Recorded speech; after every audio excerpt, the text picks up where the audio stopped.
Tensions in the Caribbean Sea have been a constant simmer for decades. But what happened on July 19, 2019, brought things to a boiling point. It was a day that could have spiraled into an international crisis, all starting with a routine mission and a sudden, unexpected confrontation.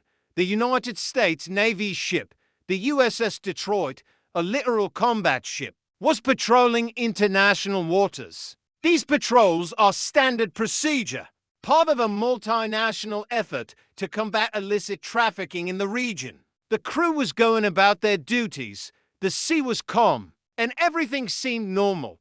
That is, until a new contact appeared on the radar, closing in fast. It was the Venezuelan Navy patrol boat, the ANBV Galqueri. This wasn't just a casual pass-by. The Galqueri was on an intercept course, and its behavior was anything but friendly. According to the U.S. Southern Command, the Venezuelan vessel began to aggressively shadow the USS Detroit. Imagine the scene, a state-of-the-art American warship, designed for speed and agility, suddenly finding itself tailed by a foreign naval vessel that was clearly trying to provoke a reaction. The Venezuelan ship reportedly hailed the USS Detroit, accusing it of violating Venezuelan territorial waters. Now, this is a critical point. The U.S. military has always maintained that the USS Detroit was operating squarely within international waters, a fact backed up by their own tracking data. This is a classic move in geopolitical chess, making a bold claim to assert sovereignty, even when international law might say otherwise. The crew of the USS Detroit remained professional. They responded to the Venezuelan hail, calmly refuting the claim and stating their position. They were on a lawful mission in international waters, and they had no intention of being intimidated. They didn't escalate. They didn't make aggressive maneuvers.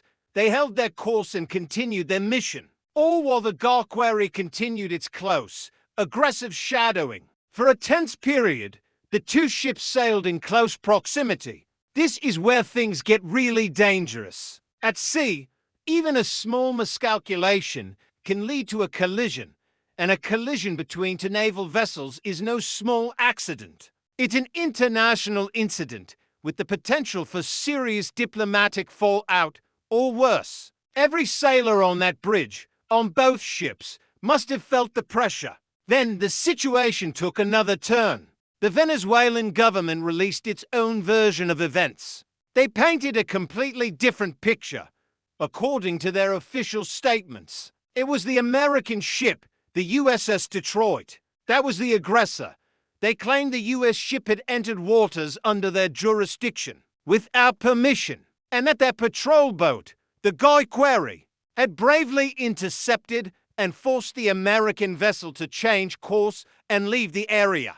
So now you have two completely conflicting stories. The US says, we were in international waters and they aggressively harassed us. Venezuela says, they were in our waters and we heroically escorted them out. Who do you believe? Well, let's look at the evidence. The US Southern Command released a statement reiterating their position and condemning the Venezuelan actions as unprofessional. They pointed out that the presence of the USS Detroit was part of a well-publicized, long-standing anti-drug operation.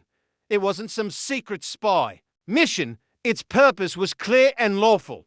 Furthermore, the history of the Venezuelan regime under Nicolas Maduro provides some important context. At the time, the country was, and still is, facing a severe economic and humanitarian crisis. The government has often used nationalist rhetoric and created external conflicts to distract from domestic problems and rally support. Portraying the mighty United States Navy as being chased away by their own small patrol boat makes for great propaganda. It's a David versus Goliath story that plays well to a domestic audience. This wasn't an isolated incident either. Just a year later, in 2020, another Venezuelan naval ship, the Naguarta, had a very different encounter. It attempted to intercept a German-owned cruise ship, the RCGS Resolute, in international waters. The Venezuelan ship ordered the cruise ship to follow it to port, and when the Resolute refused, the Naguarta actually fired shots and then deliberately rammed the cruise ship. Here is the unbelievable part. The cruise ship was built with a reinforced hull. For sailing in icy waters, the Venezuelan patrol boat was not in the collision. The Venezuelan ship suffered severe damage and ended up sinking. The crew of the cruise ship, thankfully, rescued the Venezuelan sailors from the water. This incident showed a pattern of reckless and aggressive behavior from the Venezuelan Navy, which lends credibility to the U.S. account of what happened with the USS Detroit. So, back to the USS Detroit. What happened in the end? After the tense standoff, with the American crew maintaining their composure and refusing to be baited into a conflict, the Venezuelan patrol boat eventually broke off its pursuit. The USS Detroit simply continued its mission. There was no dramatic chase, no forced retreat. The Americans called the Venezuelans bluff, and the situation de-escalated. But the incident served as a stark reminder of how quickly a routine patrol can turn into a geopolitical flashpoint. It highlighted the professionalism of the U.S. Navy crews who are trained to handle these high-stress situations with calm and discipline. They didn't fire a shot. They didn't make a rash move. They followed international law and de-escalated a situation that a less professional crew might have turned into a full-blown conflict.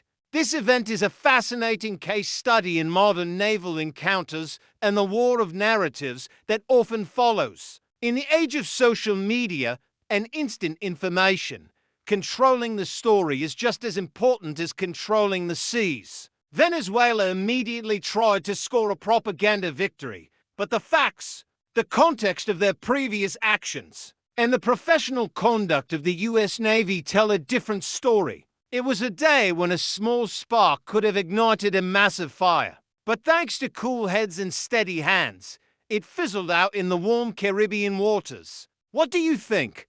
Was this a brave act by the Venezuelan Navy or a reckless political stunt? Let me know your thoughts in the comments below. Thanks for watching, and if you enjoyed this breakdown, make sure to hit that subscribe button for more stories like this. We'll see you in the next one.